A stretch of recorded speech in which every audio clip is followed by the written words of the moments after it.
എല്ലാ വിദ്യാർത്ഥികൾക്കും പുതിയൊരു വീഡിയോയിലേക്ക് സ്വാഗതം. ഈ വർഷത്തെ LBS nursing and paramedical degree കോഴ്സുകളിലേക്കുള്ള തേർഡ് അലോട്ട്മെന്റ് റിസൾട്ട് നാളെ പ്രസിദ്ധീകരിക്കും. നാളെ വൈകുന്നേരത്തോടെ വിദ്യാർത്ഥികൾക്ക് നിങ്ങളുടെ തേർഡ് അലോട്ട്മെന്റ് റിസൾട്ട് അറിയാനായിട്ട് സാധിക്കുന്നതാണ്. അപ്പോൾ വിദ്യാർത്ഥികൾക്ക് LBS വെബ്സൈറ്റ് ഓപ്പൺ ചെയ്ത ശേഷം നിങ്ങൾക്ക് നിങ്ങളുടെ ആപ്ലിക്കേഷൻ നമ്പറും, അതായത് ഈ ഒരു വെബ്സൈറ്റ് ഓപ്പൺ ചെയ്ത് ലോഗിൻ ബട്ടൺ ക്ലിക്ക് ചെയ്തുകൊണ്ട് വിദ്യാർത്ഥികൾക്ക് നിങ്ങളുടെ ആപ്ലിക്കേഷൻ നമ്പർ നൽകി വെരിഫൈ ചെയ്ത ശേഷം നിങ്ങളുടെ രജിസ്ട്രേഷൻ ID, പാസ്വേഡ് എന്നിവ നൽകി ലോഗിൻ ചെയ്തുകൊണ്ട്, അതായത് സൈൻ ഇൻ ചെയ്തുകൊണ്ട് നിങ്ങൾക്ക് നിങ്ങളുടെ തേർഡ് അലോട്ട്മെന്റ് റിസൾട്ട് പരിശോധിക്കാൻ സാധിക്കുന്നതാണ്. അപ്പോൾ തേർഡ് അലോട്ട്മെന്റ് വന്ന ശേഷം വിദ്യാർത്ഥികൾക്ക് നിങ്ങൾക്ക് ആദ്യമായിട്ടാണ് അലോട്ട്മെന്റ് ലഭിച്ചതെങ്കിൽ ടോക്കൺ ഫീ പേയ്മെന്റ് നിങ്ങൾക്ക് ആ ഒരു പേജിലുള്ള, അതായത് ഈ ഒരു അലോട്ട്മെന്റ് സ്റ്റാറ്റസ് പേജ് വഴി നിങ്ങൾക്ക് നിങ്ങളുടെ ആ ഒരു അലോട്ട്മെന്റ് റിസൾട്ട് നിങ്ങൾക്ക് അറിയാവുന്നതാണ്. അതുപോലെ തന്നെ വിദ്യാർത്ഥികൾക്ക് ഈ ഒരു അലോട്ട്മെന്റ് കിട്ടിയിട്ടുണ്ട്, അതായത് ഈ ഒരു സെക്കൻഡ് അലോട്ട്മെന്റിലോ ഫസ്റ്റ് അലോട്ട്മെന്റിലോ ആണ് കിട്ടിയത്. തേർഡ് അലോട്ട്മെന്റ് പുതുതായിട്ട് കിട്ടിയിട്ടില്ലെങ്കിൽ നിങ്ങൾ ആ ഒരു അലോട്ട്മെന്റ് കിട്ടിയത് ഏത് കോളേജിലാണ് ഏറ്റവും ലാസ്റ്റ് കിട്ടിയത് ആ ഒരു കോളേജിലാണ് ജോയിൻ ചെയ്യേണ്ടതായിട്ട് വരിക.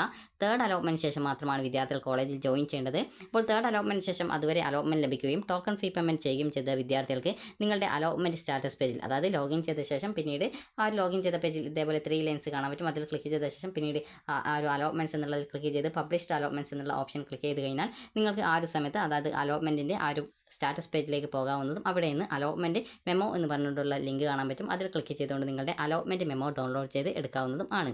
അപ്പോൾ വിദ്യാർത്ഥികൾക്ക് ഒരു നിശ്ചിത സമയം കോളേജിൽ ജോയിൻ ചെയ്യാനായിട്ട് സമയം കിട്ടുന്നതാണ്. അപ്പോൾ ആ ഒരു സമയത്തിനുള്ളിൽ വിദ്യാർത്ഥികൾ ആ ഒരു അലോട്ട്മെന്റ് ലഭിച്ച കോളേജിൽ പോയിട്ട് ജോയിൻ ചെയ്യുകയാണ് ചെയ്യേണ്ടത്.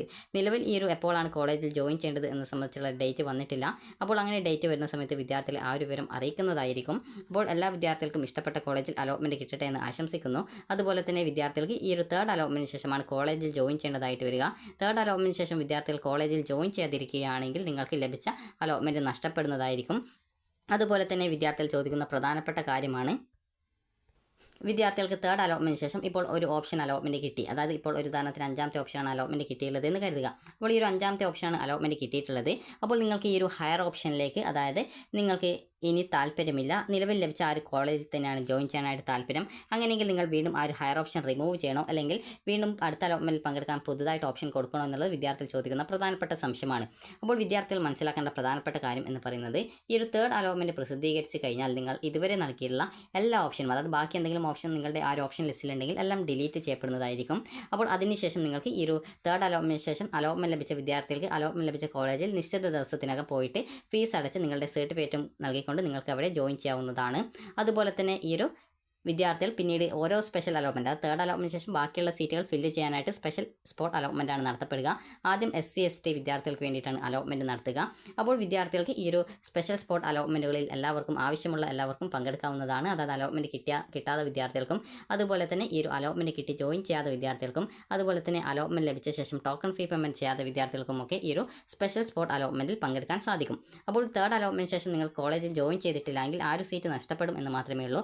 നിങ്ങൾക്ക് വേണമെങ്കിൽ സ്പെഷ്യൽ സ്പോട്ട് അലോട്ട്മെന്റിൽ പങ്കെടുത്ത് മറ്റൊരു കോളേജിൽ അലോട്ട്മെന്റ് കിട്ടുമോ എന്ന് നോക്കാം.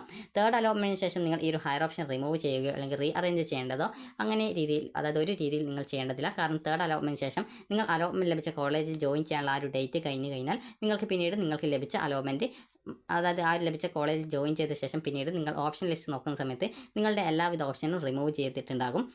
അതിനുശേഷം വിദ്യാർത്ഥികൾക്ക് ഈ ഒരു തേർഡ് അലോട്ട്മെന്റിന് ശേഷം ഈ ഒരു ഭാഗത്തായിട്ട് നിങ്ങൾക്ക് ഡൗൺലോഡ്സിൽ വേക്കൻസി ലിസ്റ്റ് പ്രസിദ്ധീകരിക്കും. അതായത് ഏതൊക്കെ കോളേജിലാണ് വേക്കൻസി, എത്ര വിധമാണ് വേക്കൻസി ഉള്ളത്, അതുപോലെ ഏത് കാറ്റഗറിയിലാണ് ആ ഒരു സീറ്റ് ഒഴിവുള്ളത് എന്നിങ്ങനെയുള്ള ഡീറ്റെയിൽസ് ഈ ഒരു പേജിൽ പ്രസിദ്ധീകരിക്കുന്നതാണ്. അപ്പോൾ വിദ്യാർത്ഥികൾക്ക് അതായത് നിങ്ങൾക്ക് ആ ഒരു വേക്കൻസി നിങ്ങൾ കൃത്യമായിട്ട് പരിശോധിച്ച ശേഷം നിങ്ങൾക്ക് ആദ്യം SC ST വിദ്യാർത്ഥികൾക്ക് വേണ്ടിയിട്ടാണ് അലോട്ട്മെന്റ് നടത്തപ്പെടുക. അപ്പോൾ ആ ഒരു സമയത്ത് വിദ്യാർത്ഥികൾ ഈ ഒരു വെബ്സൈറ്റ് ഓപ്പൺ ചെയ്ത് ലോഗിൻ ചെയ്തുകൊണ്ട് നിങ്ങൾക്ക് ഓപ്ഷനുകൾ മുൻപ് നൽകിയ അതേ രീതിയിൽ തന്നെ വേക്കൻസി അനുസരിച്ച് ഓപ്ഷനുകൾ കൊടുക്കാൻ സാധിക്കും. അതിനുശേഷമാണ് പിന്നീട് ഈ ഒരു ജനറൽ കാറ്റഗറി, അതായത് SC BC OBC അതുപോലെ എല്ലാ കാറ്റഗറിയിലും, അതായത് SC ST ഉൾപ്പെടെ എല്ലാ വിദ്യാർത്ഥികൾക്കും അപ്ലൈ ചെയ്യാൻ പറ്റുന്ന ജനറൽ കാറ്റഗറി അലോട്ട്മെന്റ് നടത്തപ്പെടുക. അത് ജനറൽ കാറ്റഗറി സ്പോട്ട് അലോട്ട്മെന്റ് നടത്തപ്പെടുക. അതും നിങ്ങൾ ഈ ഒരു വെബ്സൈറ്റ് വഴി ലോഗിൻ ചെയ്ത് ഓപ്ഷനുകൾ നൽകുകയാണ് ചെയ്യേണ്ടത്. വേക്കൻസി ലിസ്റ്റ് വെബ്സൈറ്റിൽ വരും. അപ്പോൾ വേക്കൻസി അനുസരിച്ച് നിങ്ങൾക്ക് വേണ്ട കോളേജുകളിൽ ഓപ്ഷൻ കൊടുക്കുകയാണ് ചെയ്യേണ്ടത്. സ്പെഷ്യൽ സ്പോട്ട് അലോട്ട്മെന്റ് ഓരോ ഘട്ടത്തിലും വിദ്യാർത്ഥികൾ നിങ്ങൾക്ക് താല്പര്യമുള്ള കോളേജുകളിലേക്ക് വീണ്ടും വേക്കൻസി അനുസരിച്ച് വീണ്ടും ഓപ്ഷൻസ് കൊടുത്തുകൊണ്ടിരിക്കണം. അങ്ങനെയാണ് ഈ ഒരു സ്പെഷ്യൽ അലോട്ട്മെന്റ് പ്രസിദ്ധീകരിക്കുന്നത്. തേർഡ് അലോട്ട്മെന്റിന് ശേഷം നിങ്ങൾക്ക് അലോട്ട്മെന്റ് ലഭിച്ച കോളേജിൽ ജോയിൻ ചെയ്ത ശേഷം ആ ഒരു നിശ്ചിത ദിവസത്തിനകം നിങ്ങൾക്ക് ലഭിച്ച ആ ഒരു ഓപ്ഷൻ ഒഴികെ ബാക്കിയുള്ള എല്ലാ ഓപ്ഷനുകളും നിങ്ങളുടെ ഓപ്ഷൻ ലിസ്റ്റിൽ നിന്നും ഡിലീറ്റ് ചെയ്യപ്പെടുന്നതായിരിക്കും. പിന്നീട് സ്പെഷ്യൽ അലോട്ട്മെന്റിൽ പങ്കെടുക്കാനായിട്ട് നിങ്ങൾ വീണ്ടും പുതുതായിട്ട് ഓപ്ഷനുകൾ കൊടുക്കേണ്ടതായിട്ടുണ്ട്. അതുപോലെ തന്നെ വിദ്യാർത്ഥികൾക്ക് ഈ ഒരു തേർഡ് അലോട്ട്മെന്റിന് ശേഷം നിങ്ങൾക്ക് ഏറ്റവും ലാസ്റ്റ് ഏത് കോളേജിലാണ് അലോട്ട്മെന്റ് കിട്ടിയിട്ടുള്ളത് ആ ഒരു കോളേജിൽ നിങ്ങൾ വിളിച്ചു ചോദിക്കുകയും മനസ്സിലാക്കുകയും എന്തൊക്കെ ഡോക്യുമെൻറ്റ്സ് അഡ്മിഷൻ ടൈമിൽ ഹാജരാക്കണം, അതുപോലെ തന്നെ അഡ്മിഷൻ ടൈമിൽ എത്ര രൂപ ഫീസ് അടക്കണം, എന്തൊക്കെ ഫീസുകളാണ് ഉള്ളത് എന്നുള്ളത് കൃത്യമായിട്ട് നിങ്ങൾ കോളേജിൽ വിളിച്ച് ചോദിച്ച് മനസ്സിലാക്കുകയും അതുപോലെ നിശ്ചിത ഡേറ്റിന് ശേഷം, അതായത് ഈ ഒരു അഡ്മിഷൻ എടുക്കാനായിട്ട് ഇന്ന ദിവസം വരെ എന്ന് പറയും, അപ്പോൾ ആ ഒരു ദിവസത്തിനുള്ളിൽ പോയിട്ട് അഡ്മിഷൻ എടുക്കുകയും ചെയ്യുക. നിങ്ങൾക്ക് ഗവൺമെൻറ് കോളേജ് ആണെങ്കിൽ പ്രത്യേകിച്ച് വേറെ ഫീസൊന്നും വരുന്നില്ല. PTA ഫണ്ട്, അതുപോലെ നിങ്ങളുടെ യൂണിഫോം, ബുക്ക്, ഹോസ്റ്റൽ ഇതുപോലുള്ള ഫീസ് മാത്രമേ വരുന്നുള്ളൂ. സെൽഫ് ഫിനാൻസ് ആണെങ്കിൽ നിങ്ങൾ ഓൾറെഡി 25,000 രൂപ അടച്ചിട്ടുണ്ടാകും. അതിൻ്റെ ബാക്കിയായിട്ട് ഏകദേശം ഒരു 80,000 തൊട്ട്, അതായത് ഈ ഒരു 80,000 തൊട്ട് 90,000 രൂപ വരെയൊക്കെയാണ് നിങ്ങൾക്ക് ഈ ഒരു കോളേജിൽ അഡ്മിഷൻ ടൈമിൽ അടക്കേണ്ടതായിട്ട് വരിക. അതിനോടൊപ്പം PTA ഫണ്ട്, കോഷൻ ഡെപ്പോസിറ്റ്, അതുപോലെ യൂണിഫോം, ബുക്ക്, ഹോസ്റ്റൽ ഇതുപോലുള്ള എക്സ്ട്രാ ഫീസും വരും. അഡ്മിഷൻ സമയത്ത് വിദ്യാർത്ഥികൾ ഈ ഒരു ഹോസ്റ്റൽ ഫീസ്, അതുപോലെ ബുക്കിൻ്റേത് ആ ഒരു ടൈമിൽ വേണ്ട. പിന്നെ നിങ്ങളുടെ ട്യൂഷൻ ഫീസ്, അതുപോലെ സ്പെഷ്യൽ ഫീസ് ഉണ്ടെങ്കിൽ അത്, കോഷൻ ഡെപ്പോസിറ്റ് എന്നിവ ഒക്കെയാണ് അഡ്മിഷൻ ടൈമിൽ അടക്കേണ്ടതായിട്ട് വരിക. ഇനി വിദ്യാർത്ഥികൾക്ക് സെൽഫ് ഫിനാൻസ് കോളേജിലാണ് അലോട്ട്മെൻറ്റ് ലഭിച്ചത്. നിങ്ങൾക്ക് സ്പെഷ്യൽ സ്പോട്ട് അലോട്ട്മെൻറ്റിൽ പാർട്ടിസിപ്പേറ്റ് ചെയ്യണം എന്നുണ്ടെങ്കിൽ കോളേജിൽ നിന്നും NOC സർട്ടിഫിക്കറ്റ് തരുമോ എന്നുള്ള കാര്യം വിദ്യാർത്ഥികൾ ചോദിച്ച് മനസ്സിലാക്കേണ്ടതാണ്. കാരണം ചില കോളേജിൽ നിന്ന് NOC സർട്ടിഫിക്കറ്റ് നൽകാറില്ല. അത് പ്രത്യേകിച്ച് കോളേജിന് നിർബന്ധമുള്ള കാര്യമല്ല. NOC കൊടുക്കണം എന്നുള്ളത് കോളേജിൻ്റെ തീരുമാനമാണ്. അതുകൊണ്ട് തന്നെ വിദ്യാർത്ഥികൾ ഏത് സെൽഫ് ഫിനാൻസ് കോളേജിലും അഡ്മിഷൻ നേടുന്ന സമയത്ത് NOC സർട്ടിഫിക്കറ്റ് തരുമോ എന്നുള്ള കാര്യം, അതായത് ഇനി വരുന്ന അലോട്ട്മെൻറ്റിൽ സ്പെഷ്യൽ അലോട്ട്മെൻറ്റിൽ പങ്കെടുക്കാൻ ഈ ഒരു NOC സർട്ടിഫിക്കറ്റ് തരുമോ എന്നുള്ള കാര്യം വിദ്യാർത്ഥികൾ ചോദിച്ച് മനസ്സിലാക്കേണ്ടതാണ്. ചില കോളേജ് NOC സർട്ടിഫിക്കറ്റ് തരില്ല. അപ്പോൾ അങ്ങനെയാണെങ്കിൽ ആ ഒരു കോളേജിൽ നിങ്ങൾ അഡ്മിഷൻ എടുത്ത് അവിടെ തന്നെ പഠിക്കേണ്ടതായിട്ടുണ്ട്. അത് നിങ്ങളുടെ താല്പര്യത്തിനനുസരിച്ച് നിങ്ങൾ ചെയ്യുക. അതുപോലെ തന്നെ തേർഡ് അലോട്ട്മെൻറ്റ് ശേഷം അഡ്മിഷൻ നേടാതിരിക്കുകയാണെങ്കിൽ ലഭിച്ച അലോട്ട്മെൻറ്റ് നഷ്ടപ്പെടും. പിന്നീട് സ്പെഷ്യൽ സ്പോട്ട് അലോട്ട്മെൻറ്റുകളിൽ നിങ്ങൾക്ക് അലോട്ട്മെൻറ്റ് ലഭിക്കുകയാണെങ്കിൽ മാത്രമാണ് വിദ്യാർത്ഥികൾക്ക് കോളേജിൽ ജോയിൻ ചെയ്യാൻ സാധിക്കുന്നത്. അതുകൊണ്ട് തന്നെ അലോട്ട്മെൻറ്റ് ലഭിച്ച വിദ്യാർത്ഥികൾ കോളേജിൽ ജോയിൻ ചെയ്യാതിരിക്കുകയാണെങ്കിൽ ആ ഒരു കാര്യം പ്രത്യേകം ശ്രദ്ധിക്കുക. കാരണം അലോട്ട്മെൻറ്റ് പിന്നീട് കിട്ടുകയാണെങ്കിൽ മാത്രമാണ് വിദ്യാർത്ഥികൾക്ക് പിന്നീട് കോളേജിൽ ജോയിൻ ചെയ്യാനായിട്ട് സാധിക്കുന്നത്. അപ്പോൾ സ്പെഷ്യൽ സ്പോട്ട് അലോട്ട്മെൻറ്റിൽ പങ്കെടുക്കാനായിട്ട് പ്രത്യേകിച്ച് പ്രോബ്ലം ഒന്നുമില്ല.